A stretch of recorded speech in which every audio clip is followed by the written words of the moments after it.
The History of Tabby, a Favourite Cat, as related by herself to a kitten, by E. Smyth. One fine autumnal evening, Tabby seated herself in an old tree and watched, with parental delight, the frolics of her favourite and youngest kitten as it ran round and round after the leaves which had fallen.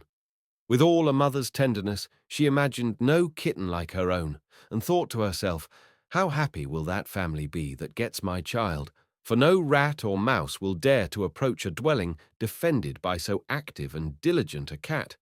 At length, the little animal, having fatigued herself, came to its mother and sat herself beside her. "Oh, my dear mother," said she, "how much I wish you would come and play with me. You cannot think how delightful it is to run after and try to catch the fallen leaves. The wind blows them so delightfully along, and then, just as you imagine you are sure of catching them, puff comes a gust of wind and blows them farther off than ever. I am sure, if you would but once try, you would be so much charmed with it that you would never want any other amusement, and I should never after see you come out to sit moping in a tree, looking, for all the world, like an owl in an ivy bush." "Alas, my child," replied Tabby, "my time for play is now over. All that remains for me to do now is to give the best advice in my power to my dear children. If ever you should arrive at my great age, which few cats do, you will find that even running about in an orchard will not give so much satisfaction as sitting in a quiet and secure place. When I was a kitten, no young creature could be more frolicsome than I was. Anything served to amuse me. Many an hour have I passed in running round and round after my tail, trying to catch it, to the great entertainment of my young misses and masters and their companions." Here the kitten burst into a violent fit of laughter and said how queer it would look to see her old grave mother running after her tail. "You forget I was then as little as yourself. But, dear mother, you have often promised me you would relate your adventures and how you came into this family, where you are so much loved. Do, pray, tell me now. You have always put me off by saying I was yet too young, and that I should not attend to the moral instruction which might be gained from it. Oh, if you would but begin, you should see how carefully I would attend. Even if a young mouse were to run close past me, I would not catch it, so very anxious am I to hear you. As you so earnestly desire it, my child, I shall willingly relate it, particularly as I think I shall not live much longer. This cough of mine grows worse and worse. This next winter I shall never be able to struggle through, but I shall die happy, having now fulfilled every duty, given all my children a good education, and seen them happily settled in the world. As for you, my dear, if I should die before you are provided with a mistress, our present one will, I am sure, never part with you, out of respect to my memory. But should fate ordain a separation, I shall, with a contented mind, give you up. I know our dear lady, unlike the generality, never sends a kitten, but where she well knows it will be properly taken care of. It will be the last painful struggle I shall have, and I hope I shall conduct myself with firmness." The poor kitten, very much affected by these words of its mother, put its paws round her neck and sobbed aloud. "Indeed, indeed, my dearest mother, I never will leave you. If they want to send me away, I will run and hide myself in a dark hole where they will never think of looking for me. I am sure I never can be happy unless I am with you, and as to your dying, no, I will not think of that. You, who are so very fat and handsome as to be the admiration of everyone who sees you, surely you may live many years yet. How many cats do we see much older than you, enjoying good health and spirits? Then do not, dearest mother, distress yourself and me too by talking of such melancholy things. Far be it from me to damp the spirits of my darling, yet much I could say of the uncertainty of life. Besides, the various scenes I have gone through have broken a naturally good constitution. But, as I see you are now so much distressed, I shall leave it until another opportunity, and begin now to tell you my adventures. I was born in a pretty little cottage in Hertfordshire. I remember I had 2 sisters, but they were soon taken away, and what became of them I could never hear. but there is every reason to suppose they were barbarously drowned, as I afterwards found, was the common practice with unfeeling people. However, my mother did not seem to feel the loss very severely, but all her affections centered in me. She never left me but to get food. The first human face I ever saw was that of our sweet mistress, Miss Phoebe, who was then a very little girl. She took me for the first time out of the closet in which I was born, and after saying the most flattering things as to my beauty, asked the cottager if she might then take me home. The cottager, who was formerly Miss Phoebe's nurse, replied that I was yet too young to leave my mother, but that, as soon as I was able to feed and keep myself clean, she would bring me to the Hall, for she had kept me on purpose for her. Miss P, kissing me affectionately at the same time, replied, "No, no, Betty, you must not carry her, but I will come myself to fetch it, for no one will take so much care of it as I shall. I will bring a little basket for her, with some flannel in it, that it may lie soft, for it is to be my own cat, and I am to feed it and take care of it entirely. So, mind you do not let anyone else take it. But now you must go to your mother, you darling beauty," said she to me, and laid me gently down by my mother. "I intend, my child," continued the old cat, "to give you a faithful account of my faults, as well as virtues, that you may know it is possible to conquer all failings, and that wicked actions always meet with punishment. No sooner was I left to myself than I began to think I was of very great consequence, and that I must be the most beautiful creature in the world, for so Miss Phoebe had said several times, and I did not, at that time, know young ladies indulge themselves in such a careless way of speaking as to say what was not strictly true. My kind mother, whose attention to me was unremitted, I used to feel so grateful to, and used to say to her, "If you should ever be a little kitten, when I am a great cat, I will lick you and feed you as carefully as you now do me." But now I thought it was her duty to attend me, that, as I was so very beautiful, I should not do anything for myself.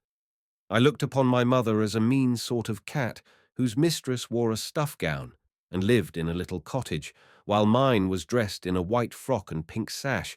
Thus was my little silly heart puffed up with pride. My mother wanted soon after to teach me how to wash myself.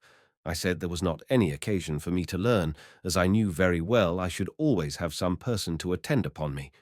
"What, in the name of wonder," said she, "has put this into your foolish head? Who but your mother, do you think, will ever love you enough to wash you?" I then told her what my young mistress had said, and that I was going to live at the Hall. My mother replied, with much anger, "And do you suppose you will be suffered to be dirty there? I well know all the family at the Hall, and am certain no cat will be suffered to remain there unless she be very clean. And as to Miss Phoebe washing you, it is out of all reason. She is engaged with her lessons most of the day, and though she and her sisters may take delight in playing with you while you are young, you will soon grow a great cat, and then you may depend upon it. No young lady will wash you, and unless you learn to do it while you are young, depend upon it you never will do it properly when old." But such a wicked kitten was I that I did not mind what my good mother said, and would not even try to do as she wished me. One day, after she had been severely reprimanding me, she went out, saying that unless I repented of my folly before her return, she would take no more notice of me. I then thought what a fine-spirited thing it would be for me to run away and go to the Hall alone. Accordingly, I came to the cottage door, and saw, at what I thought a very little distance, the large white house which I knew must be the Hall. I thought it would be a very easy matter for me to walk there. I, therefore, unperceived by my old mistress, who was spinning at the door, set off, pleasing myself with thinking how vexed my mother would be when she missed me, how delighted Miss Phoebe would be to see me, and what grand things I should see.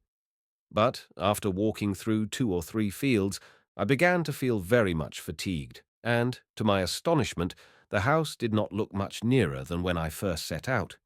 After some further consideration, I thought I had better return, confess all to my dear mother, who, I hoped, would pardon me upon my amendment.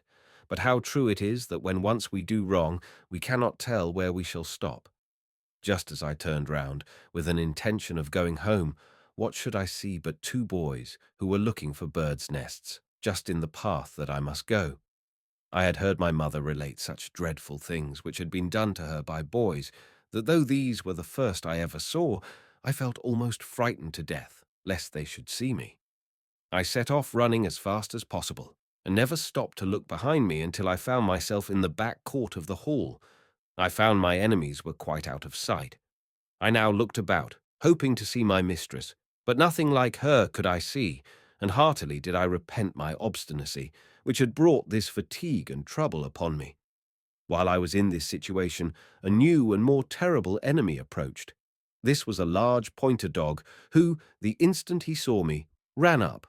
I retreated with my face towards him, setting up my back, keeping my eyes steadfastly upon him, and my claws ready to stick in his face, till, on a sudden, I felt myself falling through the bars of the cellar window, and in an instant was thrown with violence upon a heap of coals. The blow was so great as to deprive me for some time of all recollection. When I recovered, I found myself in dreadful agony. My poor eyes were so filled with small coals that I could not open either of them. I suspected my leg was broken, for I could not move it in any direction. In this distress, I called aloud for my dear, my tender mother, but alas, I called in vain. She was far away, and could not hear how bitterly I reproached myself for my misconduct. My cries, at length, reached the family, and I heard someone calling, "Puss! Puss! Poor pussy!" I called out, as plainly as I could speak, "Here am I, do pray, come and help me. I cannot help myself, or I would come to you." Soon I had the happiness of hearing the cellar door open, and my mistress say, "Indeed, Henry, the sound came from here, and we must look well." She then again called Pussy, but whether the sudden joy of hearing her, or that my violent pain and fatigue had entirely exhausted me, I cannot tell, but I could not utter a word. In vain I opened my mouth. The words died away. How great was my agitation while I heard them looking for me, and sometimes coming close up to me. I suppose the dark colour of my skin, together with the little light admitted into the cellar, prevented their seeing me. I heard them regretting their ill success, and at last, giving up all hope, I heard them slowly ascend the stairs and shut the door after them. When I heard the noise of its shutting, no words can describe my agony, but soon a kind of stupor came over me, and I entirely lost all sense and feeling. Of course I should then have died, but that soon a servant came to fetch some coals, and was surprised to see a poor dead kitten lying there. She brought it up in her hand, and seeing Master Henry, said, "Oh, sir, here is the poor kitten we have heard mewing all the morning. I dare say it fell through the cellar window, and it is now dead." Henry took me in his hand, and finding my heart yet beat, he ran to his sisters and told them the circumstance, desiring they would instantly get a little warm milk and water to wash the dirt and blood from me, and some flannel to rub me with. They set themselves to work diligently to recover me, all but Miss Eliza. She said it was cruelty to try to recover a poor creature who had a broken leg, was blind, and bruised all over, and as Phoebe was going to have a kitten from Betty, for I was so disfigured Miss Phoebe did not know me, that one would be quite plague enough at a time. For her part, she would have it shot directly, to put it out of its pain if it were still living. Henry replied in a grave tone, "Ah, Eliza, suppose that you had fallen out of the window and broken your leg. How would you like people to say you had better be shot, and not take any pains to recover you?" "But," said Eliza, "I am of more consequence than any kitten. Can a kitten do such things as I do? Can it play on the piano? Can it draw? Can it dance?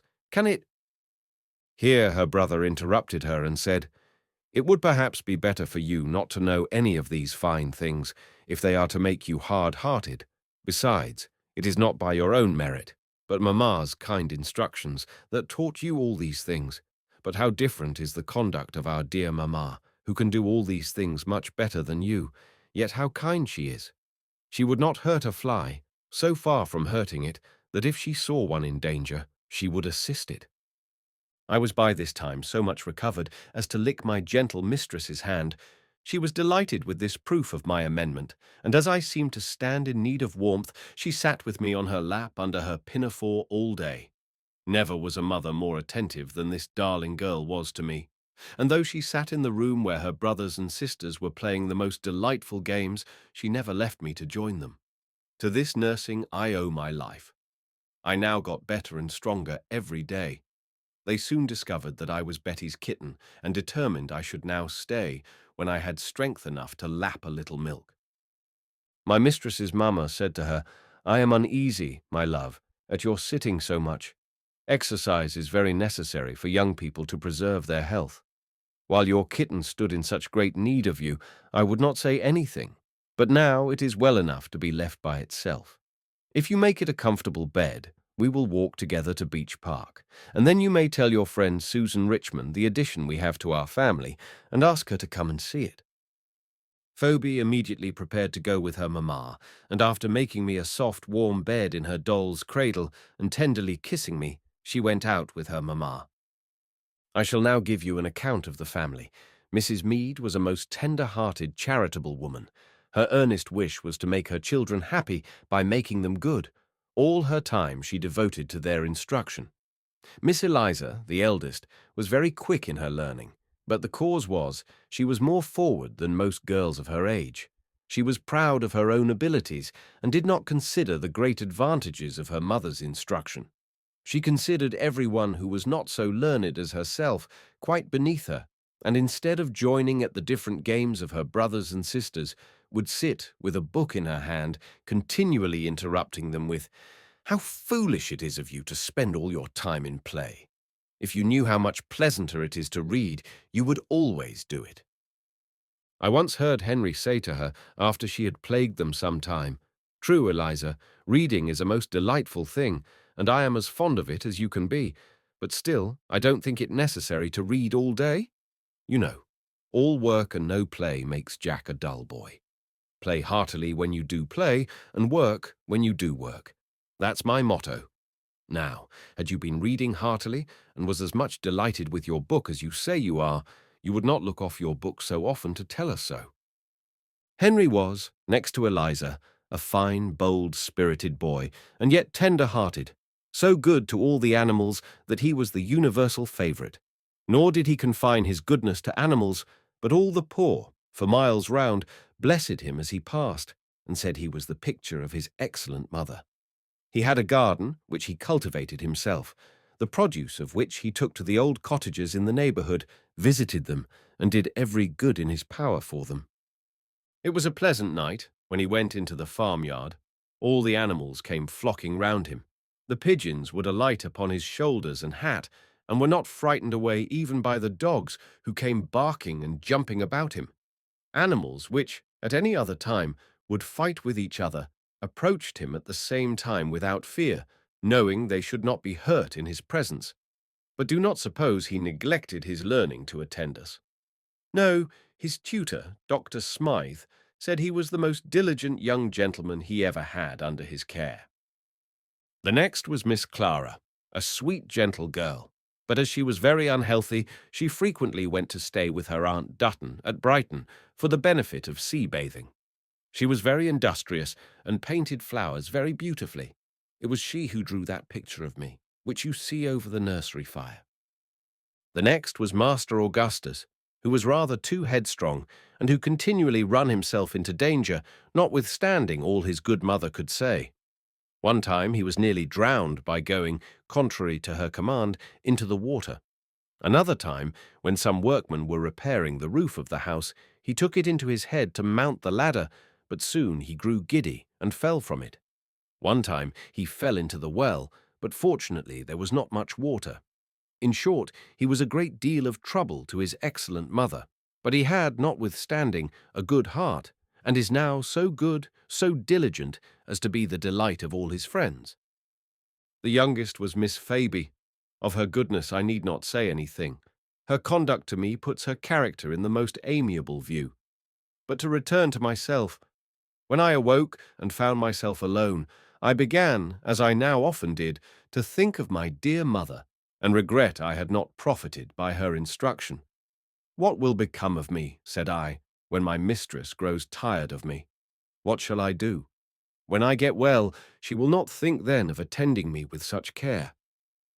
In the midst of these cogitations, I thought I heard my mother's voice. I listened with attention and was almost certain it was she. She entered the room, saying, as she entered, "My child, my dear child, are you here?" "Yes, here I am, my kindest, best of mothers. Here is that ungrateful kitten who left you because you wanted to teach it to be useful, but who will now gladly receive your instructions." She came to me, and a most tender scene followed. I now soon got quite well, and, with my curious jumps and frolics, diverted all the family. My mother was constantly giving me the best advice, and particularly cautioned me against jealousy, entreating that I would never let my savage appetite conquer me so far as to destroy any favourite bird. But, alas, dear mother, you little thought I should be guilty of so great a sin as I soon after committed. Master Henry had 2 beautiful dormice given him. He attended them with the greatest care. They lived in a small trunk lined with moss and cotton, and with small holes pierced in it to admit the air. I had often seen them as he cleaned out the box and longed to devour them. "Why," said I, "should those little mice be taken so much care of? They were never intended for any other purpose than as food for cats. Then why are they not given to me? They are now so fat they can scarcely walk. Then I will have them. My mother cannot expect I should refrain from mice, though they are favourites." From that time I watched my opportunity to get them. One day, when the gentlemen were playing with them, I entered unperceived and hid myself under a chest of drawers. "Augustus," said Henry, "I think it must be very uncomfortable for these poor things to be always confined, and as this is a very warm day, I will leave the top of the box off. Then they may run about the room if they like. They are now so tame that I know they will come to me when I want them. We will take care not to shut the cat in, and will keep the key in our pockets until our return." They searched all the room, as they supposed, for me, and thinking all secure, locked the door and ran downstairs. Oh, my child, I must pass over the scene of murder which ensued. Even at this day, the remembrance of it agitates my soul. As I was making an end of my bloody repast, upon the head of the second mouse, the door unlocked. I attempted to hide myself as before, but they saw me. Poor Augustus burst into a flood of tears. "Oh, my dear dormice, what a dreadful death have you come to! Why did I leave the lid off the trunk? But the nasty cat shall suffer for this." So saying, he took a great stick from the shelf and was running towards me, when Henry stopped his arm. "No, Augustus, do not beat the cat for what is natural for it to do. How will she know what you are beating her for? She could not know they were different from other mice. It is we who deserve punishment. We have killed our dormice by leaving them so carelessly, who ought to have searched every corner. If we had, we must have seen the cat. I am quite as sorry as you can be, but I will not commit an act of injustice by beating the cat. Let us now go down to the parlour. Poor Susan will be disappointed after walking from Beech Park to see them." They then left me, overwhelmed with confusion. I felt so much gratitude to Henry for his kindness that I determined never to be guilty of the like offence again. I wish all children would reflect how much better it is to use us poor animals with kindness than cruelty. Had these gentlemen beaten me, I should have thought that sufficient punishment. As it was, I determined their mildness should not be misapplied, and longed for an opportunity of showing my reformation. One soon offered. I told you my master was fond of pigeons. One day, when he was in the loft where they were kept, I passed, but, determined to keep out of temptation, I was going downstairs when I saw a large black rat with eyes of fire. My ambition was excited to attack so noble a foe.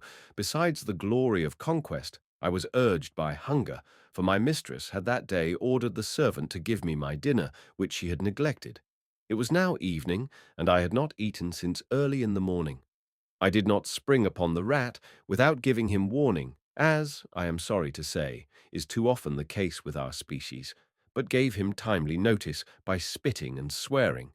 But, though he was of the largest size, and I not yet at my full growth, the coward fled. I pursued close upon him, without regarding whither he led me. He ran into a hole, and I took the watch before it, ready to seize him the moment he came out. At last my hunger got the better of my glory, and I determined, reluctantly, to give up my prey and get something to eat. But, to my surprise, I found myself in the very loft where all the pigeons were, the door locked, and no creature near. I searched round and round for a place to creep through, but alas, no one presented itself. My master, I knew, would not visit his pigeons until the next night. How was I, hungry as I then was, to wait so long without food? Young pigeons were all round. What an opportunity for a feast! I approached one, but checked myself. Here was a glorious time to establish a good name. If I die, cried I, how will my memory be honored? And if I live, I must be happy in the esteem of all the family. This delightful thought supported me in the midst of all my sufferings. When Henry came the next night, I called to him, "Here am I, almost starving in the midst of your pigeons, yet I have not hurt one of them." He did not seem to understand me, but said to the servant who was with him, "Oh, Thomas, when I was obliged to leave you last night, did I not charge you not to let that tormenting cat in? Here has she been all night, and of course all my beautiful pigeons will be devoured as my dormice were. Get away, puss," said he to me. "Though I scarcely ever struck an animal in my life, I fear I shall you. I loved my birds so much." I would not, however, go downstairs, but waited on the outside of the door to hear what he would say when he found his birds safe. My master could scarcely believe it possible, but after examining and finding all safe, he said the kindest things of me. Even Thomas, who had always treated me unkindly, even he praised.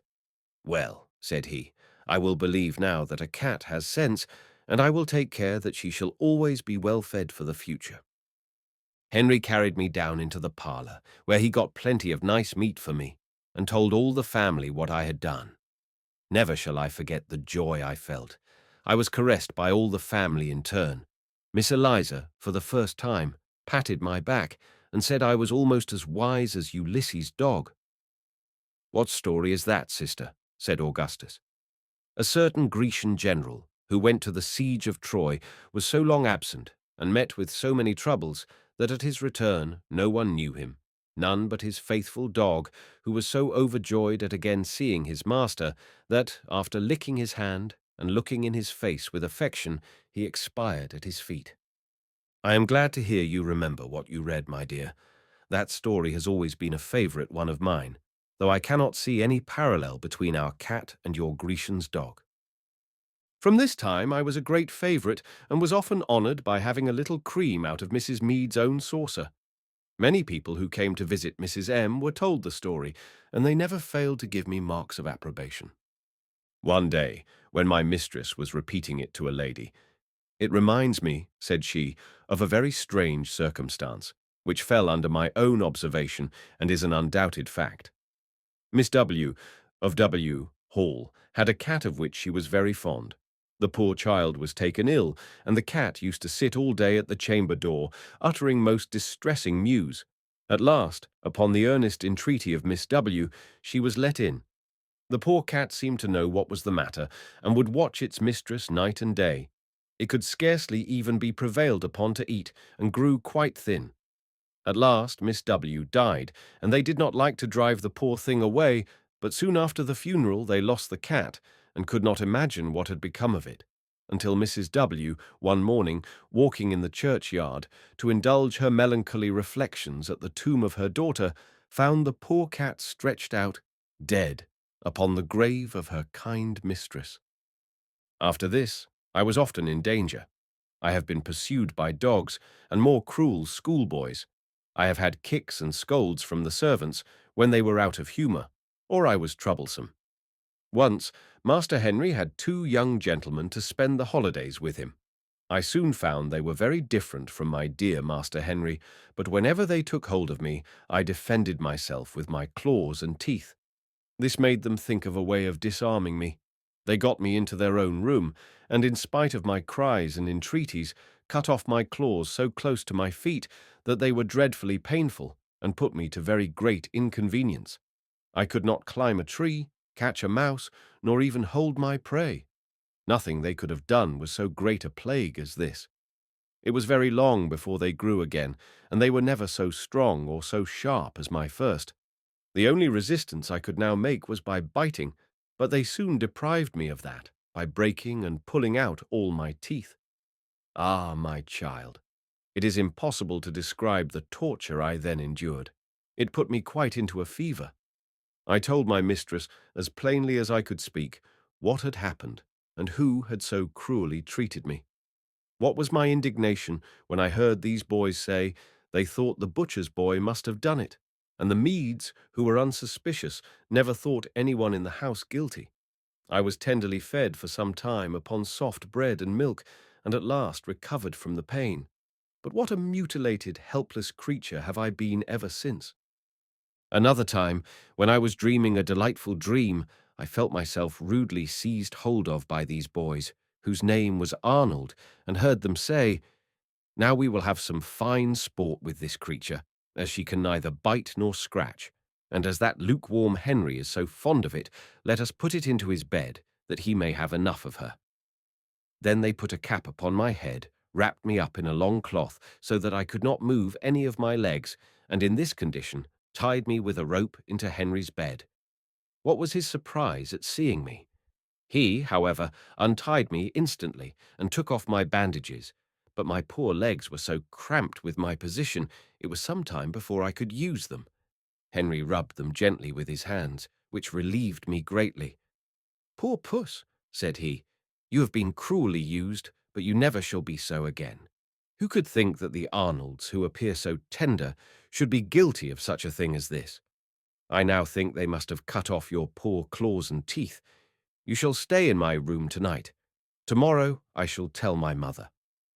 I do not know whether they had any proof of their guilt, but the next day, as I sat in the window, I had the pleasure of seeing the carriage go off with them, and I have never seen them more. Since that time, we have never had any cruel boys here. But, dear child, I fear I have tired you. It is such a pleasure to an old cat to chatter that I forget how time goes. "Indeed, mother," said the kitten, "I am not tired in the least, but could sit all night to hear you. Do tell me some more of your troubles." I think I have related all the most material things, but if I remember any more, I shall tell you another time. At present I find myself hoarse with talking so much. And see, the night has overtaken us. I should not have stayed out so long, for I fear I shall wet my feet with the dew. So saying, she jumped from the tree, followed by her kitten, and reached the hall in safety.